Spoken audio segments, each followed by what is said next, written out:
Hello, good morning, my dear student. This is Jairam Dwivedi here, Assistant Professor SIRT IT Department. I welcome you all in the lecture series of Data Science.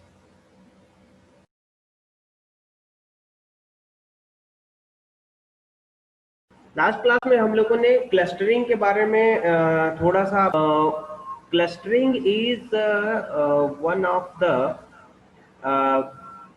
most important tool for unsupervised learning. ठीक है, इसके बारे में हमने बात नहीं करी थी। जब हम मशीन लर्निंग की बात करते हैं तो मशीन लर्निंग में बेसिकली दो टाइप से हम मशीन को अपने लर्न कराते हैं, है ना। तो there are two major types, one is supervised learning and another one is unsupervised learning. So, what is supervised learning? And supervised learning means the data label is known. ठीक है, machine को हम जो है स्ट्रक्चर डेटा प्रोवाइड करते हैं, well known data provide करते हैं, फिल्टर्ड डेटा प्रोवाइड करते हैं, so that the machine can learn. ठीक है, तो ये होती है आपकी सुपरवाइज्ड लर्निंग। ठीक है, एक तरीके से स्ट्रक्चर्ड नोन लेबल्ड डेटा जो हम प्रोवाइड करते हैं, that is called supervised learning. And when we talk about unsupervised learning, unsupervised learning में ये होता है कि हम हमारे डेटा का क्या आउटपुट होगा, डेटा का क्या लेबल होगा, उसके बारे में हमें नहीं पता है। ठीक है ना। अब इस तरीके के डेटा को अगर हम अपने मशीन को लर्न कराने की कोशिश करेंगे तो हमें अप्रोप्रिएट रिजल्ट नहीं मिलेगा।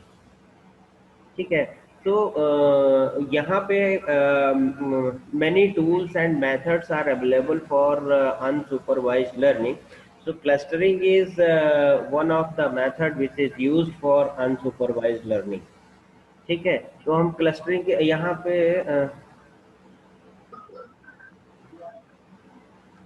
यहाँ पे अनसुपरवाइज्ड लर्निंग के बारे में थोड़ा सा मैं बताऊंगा। So data with no target attributes. ठीक है, हमारे पास जो डेटा होगा that is, I am getting noise, please off your mute your self.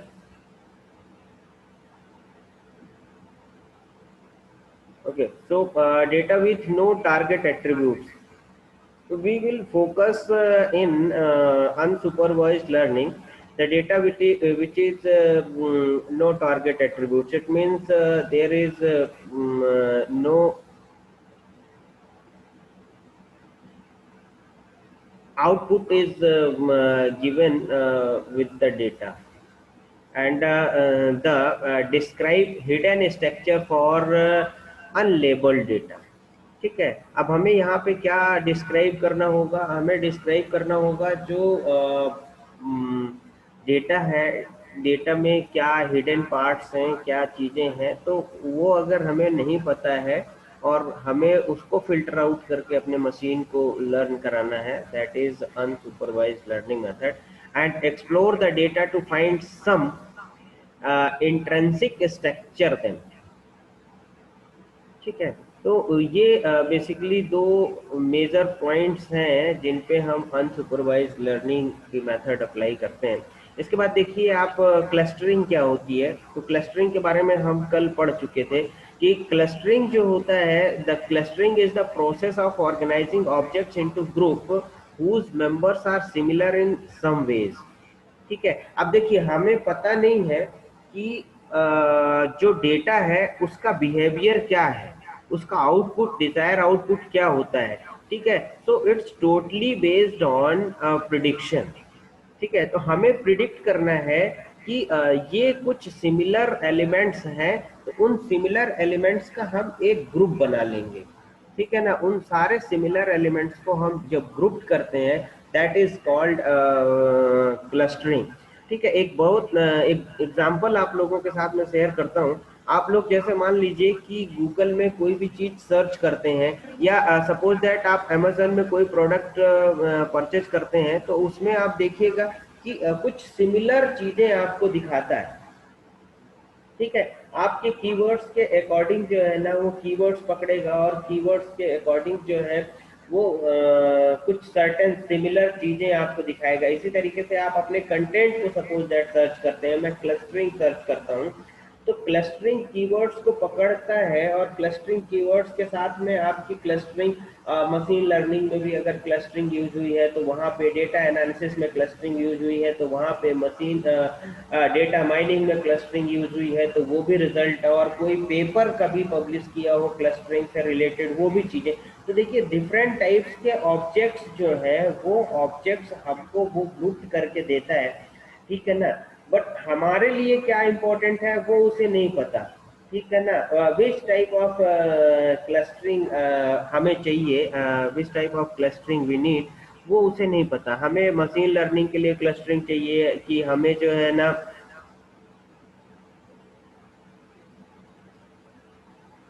Data mining की क्लस्टरिंग यूज करना है, हमें अपने डेटा साइंस एनालिसिस के लिए क्लस्टरिंग यूज करना है, ठीक है ना। बट उससे रिलेटेड जो भी, सपोज दैट आप कभी भी किसी कोई भी इंसिडेंस होता है तो गूगल में आप कोई न्यूज सर्च करते हैं तो उसकी कैटेगरीज वो सर्च करता है। इसी तरीके से कोई प्रोडक्ट आप गूगल में सर्च करते हैं तो उससे रिलेटेड ग्रुप्स वो देता है। That is example of clustering, ठीक है। तो the first point is the process of organizing objects into groups whose members are similar in some ways, ठीक है ना। हमें नहीं पता, बट हम मान लेते हैं कि वो जो है ना एक ग्रुप फॉर्म कर रहा है, उसका एक पैटर्न है ना, ये भी बोल सकते हैं पैटर्न रिकॉग्नाइज कर रहे हैं, ठीक है ना। कि हो सकता है कि जो डेटा ओरिजिन सोर्स हो वो सही मतलब मैच कर रहा हो, या कुछ और चीजें मैच कर रही हैं, तो हम पैटर्न मैच करके देखेंगे और उसको एक ग्रुप बना लेंगे। So cluster is there for a collection of objects with similar each other, है ना। ऑब्जेक्ट्स जो है वो सिमिलर हो सकते हैं, similar each other, or dissimilar to the objects belonging to other clusters, ठीक है। लेकिन ये है कि जो एक ऑब्जेक्ट्स है, एक क्लस्टर में जो भी ऑब्जेक्ट्स हैं, है ना, तो वो ऑब्जेक्ट्स जो है that must be similar, but in another cluster the objects must be dissimilar from the another cluster objects, ठीक है ना।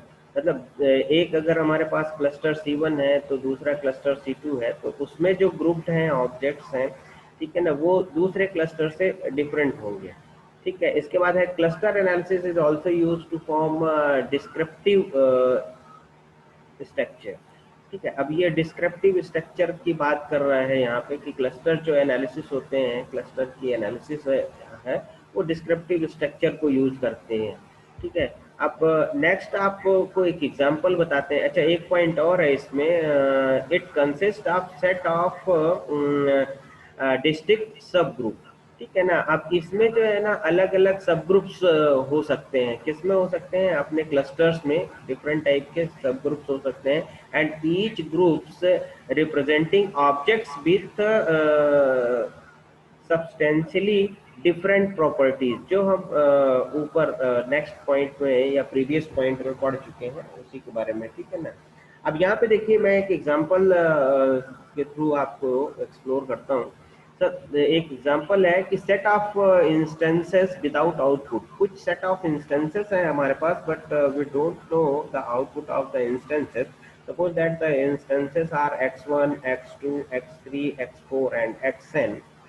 So when we clustered these set of instances according to their behavior, according to their similarities, ठीक है, तो हम इनको अगर clustered करते हैं तो हमने माना कि अगर C1 क्लस्टर में ये कुछ x2, x3 एंड x5 कुछ इस तरीके के इंस्टेंसेस हैं, ऑब्जेक्ट्स हैं, जो कि जिनका बिहेवियर जो है या जो एक दूसरे से क्या हो रहे हैं, मैच हो रहे हैं, ठीक है।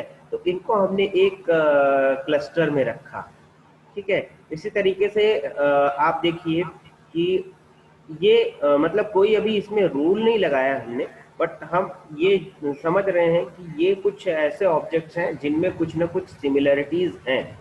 ठीक है, तो इसको हम एक क्लस्टर बोल सकते हैं कि it's belong to a cluster C1। ठीक है, इसी तरीके से आप इसकी बात कर लें यहाँ पे, तो C2 में हमने रखा X1, X4 एंड X7। ठीक है, अब इनमें कुछ आपस में सिमिलरिटीज रही होंगी जिसके कारण ये एक क्लस्टर सेट में आ रहे हैं। इसी तरीके से X3 की बात कर रहे हैं, दैट इज एग्जाम्पल। ठीक है, तो ये X6, X9, X11 and X10 कुछ न कुछ इनके पैटर्न्स जो है वो मैच कर रहे हैं, जिसके कारण हमने इनको एक ग्रुप में रखा है। ठीक है, अब एक एग्जांपल और यहाँ पे शो हो रहा है। अब एक छोटा सा एक और एग्जांपल, हम जैसे अभी हमने गूगल सर्च की बात करी, तो गूगल सर्च में आउटपुट नहीं पता, लेकिन कुछ सिमिलर ऑब्जेक्ट्स हैं, सिमिलरिटीज हैं, वो क्या हो रहे हैं, एक्सप्लोर हो रहे हैं। इसी तरीके से अगर हम रियल लाइफ एग्जांपल की बात करते हैं, तो रियल लाइफ एग्जांपल में जैसे अगर हम बात करें कि एक एनिमल है, ठीक है ना। अब एनिमल जो है वो, एनिमल की अगर बात कर लेंगे, तो अब एनिमल में फिर आप उसको क्लस्टर्ड आउट करेंगे कि किस टाइप की इसमें क्लस्टरिंग होगी। ठीक है ना, तो अब भाई एनिमल किस टाइप के एनिमल, ठीक है ना, आप बर्ड्स के बारे में बात करेंगे, या सी एनिमल्स के बारे में बात करेंगे, या अर्थ एनिमल के बारे में बात करेंगे। इसी तरीके से फिर और भी बहुत सारे रेप्टाइल्स के बारे में बात करेंगे। तो इसको हम इस टाइप के सबसेट्स में, कैटेगरीज में डिवाइड कर लेंगे। ठीक है ना, तो ये जो डिवीजन होता है उनके बिहेवियर के अकॉर्डिंग, जिसको हम या उनकी कुछ प्रॉपर्टीज के अकॉर्डिंग क्लस्टर करते हैं, तो ये क्लस्टरिंग का एक और एग्जांपल अपन बोल सकते हैं। ठीक है, तो अब यहाँ पे देखिए कि यहाँ पे ये जो पॉइंट्स दिए हुए हैं, ठीक है, अब इन पॉइंट्स को अगर हम बोले कि ये एक क्लस्टर है, तो इन पॉइंट्स को हम क्लस्टर क्यों बोल सकते हैं, क्योंकि ये सारे पॉइंट्स जो है कहीं ना कहीं पे एक दूसरे से सिमिलर हैं, इनका बिहेवियर जो होगा वो सिमिलर होगा। ठीक है, इसलिए ये एक क्लस्टर फॉर्म करते हैं। ठीक है, इसी तरीके से ये जो पॉइंट्स हैं, यहाँ पे अगर हम ये पॉइंट्स देख रहे हैं, अब ये पॉइंट्स क्या है, ये पॉइंट्स जरूरी नहीं है कि ये कुछ ऐसे पॉइंट्स, मान लीजिए सपोज दैट हम मैपिंग कर रहे हैं, और हम मैपिंग में देख रहे हैं कि एक कुछ पॉइंट्स हैं, इन पॉइंट्स में यहाँ पे ज्यादा लोग हैं, ज़्यादा लोग यहाँ पे इकट्ठे हो रहे हैं, तो ये ज़्यादा हो सकता है कि यहाँ पे डेंस एरिया का हम प्रिडिक्शन कर रहे हैं, डेंस एरिया का डेटा है, ट्रैफिक कंट्रोल के लिए हम यूज कर रहे हैं, तो हो सकता है ट्रैफिक के लिए डेटा हो सकता है। तो मतलब ये कुछ ऐसे पॉइंट्स हैं, है ना। तो यहाँ पे जरूरी नहीं कि अब ये वाला जो हो, यहाँ पे जो मॉब हो वो भी इसी काम के लिए हो, ये मॉब भी यहाँ पे अगर इकट्ठी है तो ये भी एक काम के लिए हो, ये भी एक काम के लिए, ऐसा बिल्कुल नहीं है। मॉब है, लेकिन हो सकता है कि ये इनकी जो आपस में वो है प्रॉपर्टीज हैं वो डिफरेंट हो। तो ये जब अगर ये इस तरीके की प्रॉपर्टीज हैं इनके में, तो ये डिसिमिलर हो जाएंगे, मतलब ये क्लस्टर्स होंगे बट ये डिफरेंट डिफरेंट टाइप के क्लस्टर होंगे। अगर ये सभी का ऑब्जेक्ट एक तरीके का है, सभी का बिहेवियर एक तरीके का है, तो हम इसको एक क्लस्टर मान सकते हैं कि ये एक क्लस्टर होगा। इसी तरीके से इन क्लस्टर पैटर्न्स की बात करेंगे, यहाँ पे क्यों, क्या ऐसी चीजें हैं जो कि यहाँ पे क्लस्टर्ड कर रहे हैं, तो ये पॉइंट्स जो है ना कुछ इस तरीके की बात हम करते हैं। ठीक है, तो ये कुछ एग्जांपल थे क्लस्टरिंग के। अब इसके बाद देखिए कि clustering is useful for where we can use the clustering. ठीक है, तो सबसे पहली बात ये है, it's automatically organizing data. Automatically organizing data क्यों बोला है इसको automatically organizing data, because we have data only but we don't know about the output of the data, we know the behaviour of the data, that's it. ठीक है, तो automatically organise, आपको अपने data को ऑटोमेटिकली ऑर्गेनाइज करने की जो power है, जो पोटेंशियल है, that you can use with clustering. तो understanding the hidden structure in data, अब उनके कुछ पैटर्न्स को, कुछ प्रॉपर्टीज को लेके आप एनालिसिस करेंगे, और एनालिसिस करने के बाद आप उसकी जो हिडन प्रॉपर्टीज हैं उसको आप एक्सप्लोर कर सकते हैं बाय यूजिंग द क्लस्टरिंग। और इसके बाद है आपका pre processing of data. Data को प्री प्रोसेस कर सकते हैं, जैसा कि हमने पहले बताया आपको कि there are two methods for machine learning. One is unsupervised learning and another one is the supervised learning. तो सुपरवाइज्ड लर्निंग में हम मशीन को ट्रेंड डेटा के साथ में क्या करते हैं, लर्न कराते हैं, ट्रेंड डेटा को लर्न कराते हैं। तो अगर हम अपने डेटा के बारे में समझ पाएंगे, जान पाएंगे, तो हम उसको क्या कर सकते हैं, प्रोसेस कर सकते हैं, प्री प्रोसेसिंग उसकी हम कर सकते हैं। मशीन लर्निंग में तो आप यूज कर ही सकते हैं इसको, ठीक है। अब डिफरेंट टाइप की इंडस्ट्रीज में भी आप इसको यूज कर सकते हैं आज की डेट में।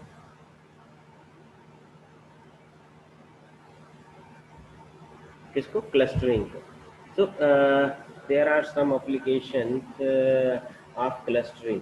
क्लस्टरिंग के कुछ एप्लीकेशंस हैं, ठीक है। एक है आपका बायोलॉजी में आप क्लस्टरिंग को यूज कर सकते हैं। अब ये आप सोच सकते हैं कि आप क्लस्टरिंग का बायोलॉजी में कैसे, मैंने एक एग्जांपल लिया हुआ है सिंपल सा।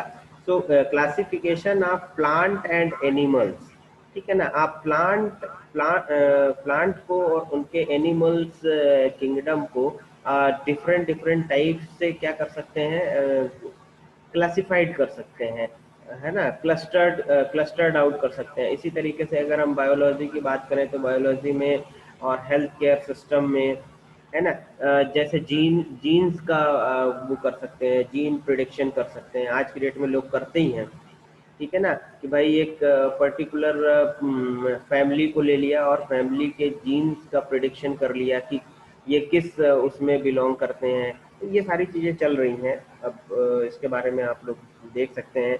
और मार्केटिंग में, आज की डेट में मार्केटिंग में आप प्रिडिक्ट कर सकते हैं, है ना।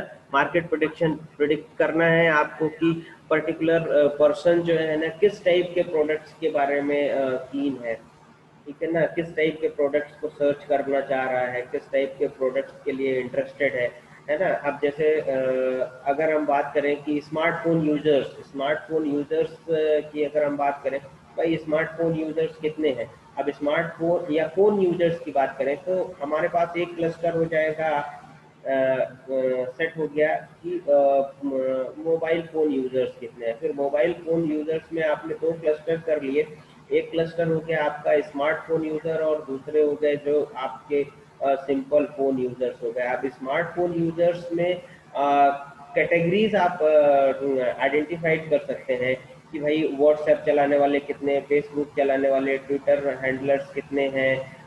इसी तरीके से फिर और डिफरेंट डिफरेंट टाइप्स के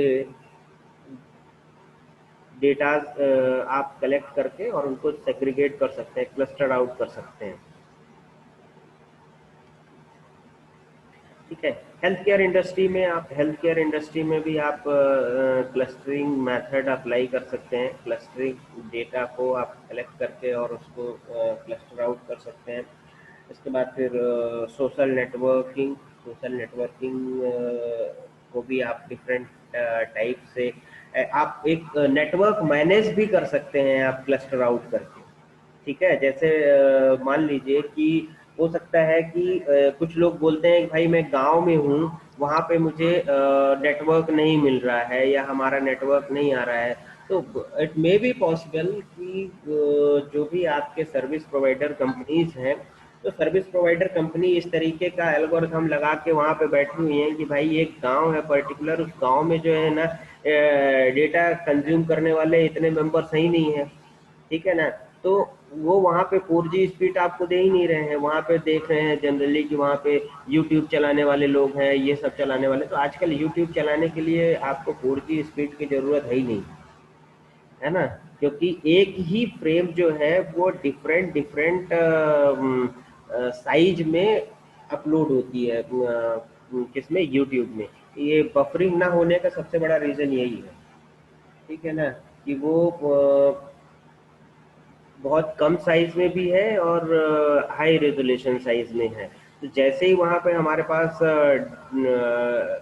डेटा जो है ना वो थोड़ा सा कम अवेलेबल होता है या स्पीड हमारे पास कम आती है, तो वो उसको रिज्यूम कर लेते हैं, ठीक है। रिज्यूम कर लेना मतलब हायर क्वालिटी से वो लोअर क्वालिटी फ्रेम को आपको शो करने लगते हैं। आप लोग ये एक्सपीरियंस भी किए होंगे, तो इट मे बी कि कहीं पे बच्चे जो बोल रहे हैं कि भाई जूम जूम नहीं चल पा रहा है, ये नहीं चल पा रहा। चलिए, तो ये कुछ चीज़ें थी, है ना, या एप्लीकेशंस हैं क्लस्टरिंग के, जहाँ पे हम अपने क्लस्टरिंग को यूज कर सकते हैं।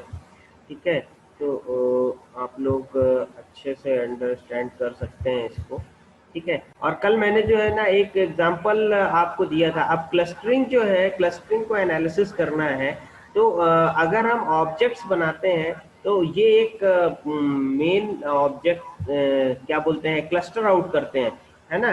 तो हम ये कैसे फाइंड आउट कर पाएंगे कि हमारी जो क्लस्टर्स हैं, ठीक है ना, वो या ऑब्जेक्ट्स हैं उसमें वो कितने बढ़िया हैं, ठीक है ना, कितने सिमिलर ऑब्जेक्ट्स हैं, उनमें कितनी बॉन्डिंग है, कितनी सिमिलरिटीज हैं।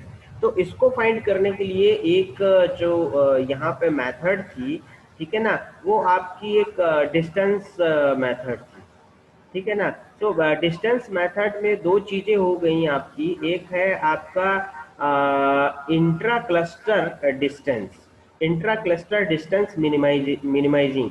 इंट्रा क्लस्टर डिस्टेंस, डिस्टेंस मतलब यहाँ पे ये डिस्टेंस की बात नहीं है कि यहाँ पे कितनी दूरियां हैं इनमें। एक्चुअल में इंट्रा क्लस्टर डिस्टेंस का मतलब ये है कि हम एक क्लस्टर के अंदर जो ऑब्जेक्ट का सिलेक्शन कर रहे हैं, उन ऑब्जेक्ट सिलेक्शन में उनकी प्रॉपर्टीज में कितनी सिमिलरिटी है, ठीक है ना, कितनी वो सिमिलर है जिनको हमने एक पर्टिकुलर क्लस्टर में रखा हुआ है। ठीक है ना। तो हमारा जो क्लस्टर है, क्लस्टर बाउंड मतलब कितना बढ़िया है, ठीक है ना, ये इसको प्रिडिक्ट करने के लिए एक मेथड है। ठीक है, तो intra cluster distance must be minimum, ठीक है ना, ये मिनिमम होना चाहिए। अब ये मिनिमाइजेशन की भी बहुत सारी कैटेगरीज हैं, मेथड्स हैं, जिनके थ्रू हम अपने डिफरेंट ऑब्जेक्ट्स को क्या कर पाएंगे, प्रिडिक्ट कर पाएंगे, उनकी सिमिलरिटीज को प्रिडिक्ट कर पाएंगे कि ये किस पर्टिकुलर ऑब्जेक्ट्स के साथ में मैच कर रहा है, तो हम उसको उस पर्टिकुलर क्लस्टर सेट में एसोसिएट करें।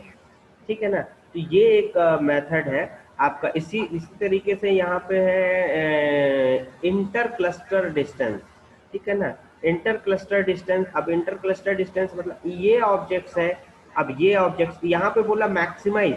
अगर हम एक सेट रख रहे हैं और उनमें बहुत ही माइन्यूट सा डिफरेंस आ रहा है, तो उसको हम इतना बढ़िया क्लस्टर सेट नहीं बोल पाएंगे, ठीक है ना। लेकिन अगर हम दो क्लस्टर सेट बना रहे हैं और दो क्लस्टर सेट के ऑब्जेक्ट्स के बीच में डिसिमिलरिटीज ज़्यादा है, मतलब सिमिलरिटीज कम और डिसिमिलरिटीज ज़्यादा है, ठीक है, तो हम बोलेंगे कि that cluster set is good. ठीक है ना। तो इस तरीके से इनको प्रिडिक्ट करते हैं, ये जो कल हमने पॉइंट्स बताए थे, ठीक है ना। तो ये पॉइंट्स इसको क्या करता है, पॉइंट आउट करता है। ठीक है ना, होप आपको समझ में आया होगा। ठीक है, कि जरूरी नहीं है कि जो क्लस्टर्स हमने यहाँ पे पॉइंट आउट किए हैं उनमें क्या हो, टाइट बॉन्डिंग हो। ठीक है, और जो हमने हमारे C1 और C2 क्लस्टर्स हैं उनमें जो है ना बॉन्डिंग ना हो, तो इस बॉन्डिंग को कैलकुलेट करने के लिए एक मेथड है। ठीक है, सिमिलरिटीज और ये, इसके बाद तो ये चीज़ें कि हाँ, इसके बारे में कल हम लोगों ने पढ़ा था। तो मैंने जो समझा कि भाई ये कुछ ऑब्जेक्ट्स दिए हुए हैं, तो इसमें यहाँ पे बोल दिया कि ये 2 क्लस्टर्स हैं, 3 क्लस्टर्स हैं। एक्चुअल में इनको प्रिडिक्ट करने की, ये तो ठीक है, ये अपन ने बात कर ली, लेकिन इनको भी हमें प्रिडिक्ट करने के लिए कैलकुलेशन करना होगा। इन सारे ऑब्जेक्ट्स को हमें देखना पड़ेगा कि ये इनकी जो सिमिलरिटीज हैं वो ठीक है कि नहीं। हो सकता है कि ये एक अपना ग्रुप फॉर्म कर रहा हो, ये अपना एक अलग ग्रुप फॉर्म कर रहा हो, ये अपना एक अलग ग्रुप फॉर्म कर रहा हो।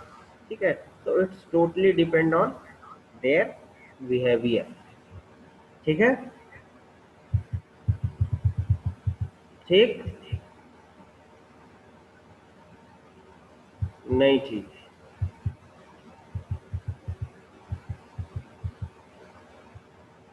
ठीक है। अब इसके बाद हम लोग पढ़ेंगे कि कितने तरीके से हम अपने क्लस्टर को एनालिसिस कर सकते हैं, या हम टाइप्स ऑफ क्लस्टरिंग पढ़ सकते हैं। ठीक है। तो अब टाइप्स ऑफ क्लस्टरिंग कैसे पढ़ेंगे कि कौन से पर्टिकुलर टाइप की क्लस्टरिंग किस पर्टिकुलर टाइप के ऑब्जेक्ट को एनालिसिस करने के लिए यूज होने वाली है, इसके बेसिस पे हम अपने क्लस्टरिंग टाइप को क्लासिफाइड करेंगे। ठीक है, तो नेक्स्ट क्लास में ये देखते हैं। आज की क्लास मैं यहीं पे खत्म करता हूँ, है ना। 5 मिनट बचे हुए हैं, तो बंद करते हैं अभी हम।